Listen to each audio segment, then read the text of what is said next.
Escucharemos a continuación las palabras del doctor Miguel Nava Alvarado, presidente de la Defensoría de los Derechos Humanos en Querétaro. Muy buenos días a todas, muy buenos días a todos. Agradezco la oportunidad que me da el municipio de Querétaro como representante de la Defensoría de los Derechos Humanos de tener una voz participativa en un flagelo mundial que afecta a muchísimas personas.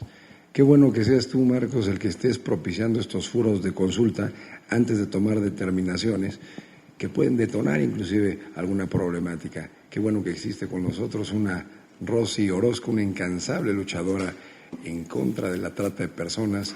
El testimonio tan valioso de Carla, lo que nos acaban de leer, es un estudio, un diagnóstico, pero lo que no podemos negar es que en Querétaro sí existe trata de personas. Eso es indudable, como en Querétaro y en cualquier entidad federativa. Una cosa muy distinta es que no se le dé el tratamiento como tal. Y nosotros, como organismo público autónomo defensor de derechos humanos, cuya competencia se limita única y exclusivamente a conocer de acciones u omisiones de autoridad o servidor público que violen derechos humanos de naturaleza administrativa, pues estamos hablando de que la trata de personas no entra propiamente dentro de nuestra competencia al ser un delito. Nosotros no conocemos de delitos, pero mucha gente va a este organismo a denunciar distintas conductas que pueden caer dentro de este supuesto de trata. Y nosotros lo que hacemos es canalizar, acompañar para las autoridades que están encargadas de esto, como son las autoridades de Procuración de Justicia en el ámbito nacional, como la Procuraduría General de la República, o en el ámbito local, como la Fiscalía General del Estado. Lo más importante hoy es no negar el hecho de que sí existe trata de personas, y la mejor forma de combatir esta violación a los derechos de miles, millones de personas es la prevención. Tenemos que hacer una campaña preventiva porque es la única forma de defensa que tenemos como sociedad de adelantarnos ante algo que es real. Después de una revolución industrial, de una revolución francesa, existe una revolución informática. Estas redes sociales son el primer aspecto de captación, de enganche de muchos niños y de niñas. Quienes no tenemos hijos en nuestras casas, inclusive de muy corta edad, que ya están accesando a Internet. Nosotros, por nuestras ocupaciones, no nos damos cuenta, no lo supervisamos, y qué tal si ya se están enganchando ahí hacia un grupo de tratantes de personas. Esta captación de personas, este delito de trata, que es muy sencillo de definir, pero muy difícil de combatir, es la captación, el enganche, el transporte por una o por varias personas para la explotación del ser humano. Esta forma de esclavitud moderna es una realidad y no nada más es sexual.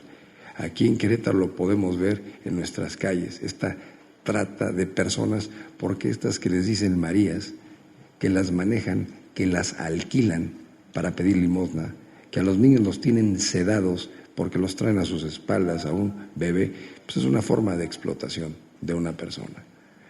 Nos damos cuenta que en Querétaro, como en cualquier otra entidad federativa, existen números alarmantes de lo que se conoce como desaparición de personas, porque las personas no desaparecen, simple y sencillamente no se les localizan.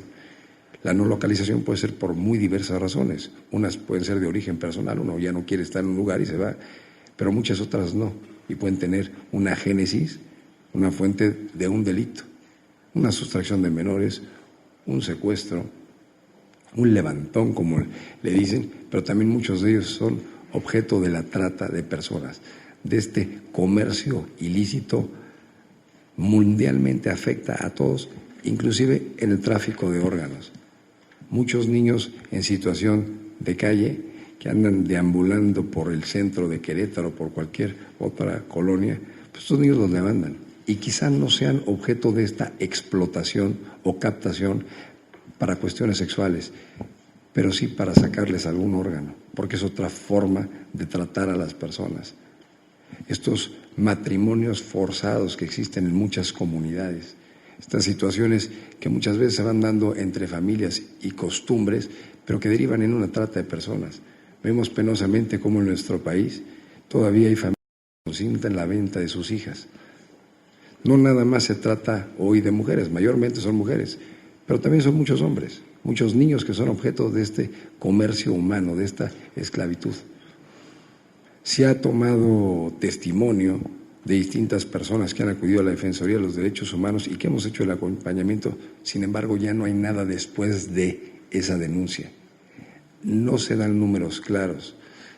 A mí me gustaría que esta primera invitación, si va a haber una segunda o una tercera, pues sean las autoridades de Procuración de Justicia en el Estado o inclusive de la Procuraduría General de la República que estén sentadas aquí, porque nos pueden dar indicadores porque estas vinculaciones que se llaman a proceso, ya no consignaciones, pues no arrojan datos verdaderos de lo que está pasando en el país, de lo que está pasando en Querétaro.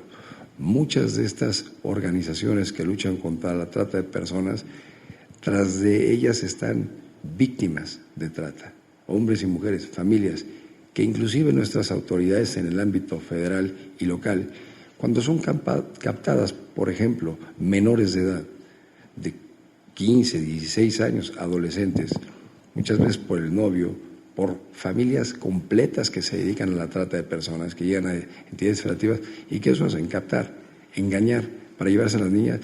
Cuando los padres de familia las ubican, ya son mayores de edad, ya están enganchadas no nada más en el comercio sexual, sino también en la drogadicción. Pero como ya son mayores de edad, ya la autoridad no quiere hacer absolutamente nada porque están tan enganchadas que ya tampoco ellas pueden salir de ahí. Sin embargo, tienen ese origen, esa génesis de que eran menores de edad. Y nuestras autoridades muchas veces se lavan las manos con ello. Escuchaba las declaraciones de nuestro presidente municipal en torno a una situación que se está manejando sobre una zona o varias zonas de tolerancia que pueden disminuir o detonar la problemática. A las cosas hay que decirles por su nombre. Antes de estar en esta función pública como defensor de derechos humanos, trabajé en la Procuraduría General de la República, tuve mi último encargo, tuve varios encargos en la PGR. Yo era delegado en una de las entidades federativas en Aguascalientes, un estado, si no vecinos, muy cercano, en donde existía una zona de tolerancia llamada Ciudad Peluche, muy cerca, por cierto, de la delegación de la PGR. Las autoridades municipales de hace muchos años en aquella entidad federativa, en ese municipio, es un municipio, Aguascalientes es una entidad federativa pequeña, 11 municipios, prácticamente la mayor parte de la población se concentra en el municipio capital. Nos damos cuenta que no solucionaba el problema ahí, en ese municipio, esta zona de tolerancia, porque no quiere decir que este comercio sexual, esta venta de alcohol, estos antros, todos se fueran a dirigir a esa zona, porque eran perfectamente identificables. Como le dicen, este oficio, el más antiguo, que es la prostitución, que no necesariamente es trata, pero sí va íntimamente ligado a la trata de personas en un porcentaje elevadísimo, que han de decir el 90% de la prostitución, lo está diciendo Carla, tiene que ver con la trata de personas. Desconozco la fuente, pero ellas que están ahí seguramente pueden ilustrarnos más al respecto. En Aguascalientes no dejó de existir esta prostitución, y si va a la par de la trata, en distintas zonas de la ciudad. Porque hay muchas personas que utilizan este comercio sexual para satisfacer sus necesidades, pero no les gusta que los identifiquen. Porque, como dicen, pueblo chico, infierno grande, y van en sus vehículos, o a quién le va a gustar que le digan, ah, mira, te vi en Ciudad Peluche, que así se llama la zona de tolerancia en Aguascalientes, y además de existir ahí, se detona en otros lugares. Son como espacios allá, y en algunos otros lugares que he visitado, son espacios físicos donde tienen algún tipo de control, pero esto implica que genera competencia entre los grupos criminales o entre los grupos de proxenetas, en donde no se pueden meter ahí porque más temprano que tarde genera el negocio, así como los viene, los estacionamientos, y ya son unos dueños, unos jefes de ese lugar. Pero el que no encaja ahí, va y se pone en otro lugar. O sea, es un detonante. Estas conductas a veces que toleran, detonan otro tipo de ilícitos que no nada más se convierte en un problema de salud pública, de seguridad pública, sino trascienden al orden criminal o inclusive en nuestro país, como otras cuestiones, hasta de seguridad nacional. Simplemente es una reflexión de un organismo público dedicado a la defensa, a la promoción de los derechos humanos, para que cada uno de nosotros sepamos que el Estado, en sus 3 órdenes de gobierno, los 3 poderes, legislativo, ejecutivo, judicial, la Federación, el Estado, los municipios, los organismos públicos autónomos, tenemos una obligación de garantizar derechos humanos. Eso es nuestra obligación, de promoverlos, de respetarlos, de protegerlos y garantizarlos. Los derechos humanos se garantizan frente a las autoridades. Las personas, los particulares cometerán delitos si hay instituciones encargadas de la investigación criminal, de la procuración de justicia, la seguridad pública, de la impartición de justicia. Pero son los derechos humanos los que las autoridades, en los 3 órdenes de gobierno, 3 poderes, organismos autónomos, se tiene que garantizar. Entonces yo siempre voy a aplaudir cualquier foro en donde se tome en consideración a la sociedad civil, que tiene un trabajo mucho más avanzado en diversas materias. A mí me encantaría conozco el trabajo de Rosy, ahora que sé que está Carla aquí, pues conocer su trabajo, porque la sociedad civil avanza ante la lentitud del progreso de nuestras autoridades. Entonces, si hacemos conciencia, nos podemos dar cuenta, quienes somos padres de familia, o si no son padres de familia, tenemos algún sobrino, alguna sobrina, que quizá más temprano que tarde, si no ponemos las cartas sobre la mesa y actuamos con una política pública preventiva, vamos a ser víctimas de estos flagelos. La trata de personas es una forma de esclavitud humana, tenemos que combatirla, hay muchas formas, y la mejor forma es denunciándolo, no siendo apáticos. La falta de solidaridad en nuestra sociedad ha generado que cualquier tipo de conducta delictiva vaya proliferándose. ¿Por qué? Porque no nos importa el prójimo, porque es muy sencillo ir en nuestro vehículo, ver a criaturas que no llegan ni siquiera al vidrio y son seres invisibles para la mayor parte de nosotros.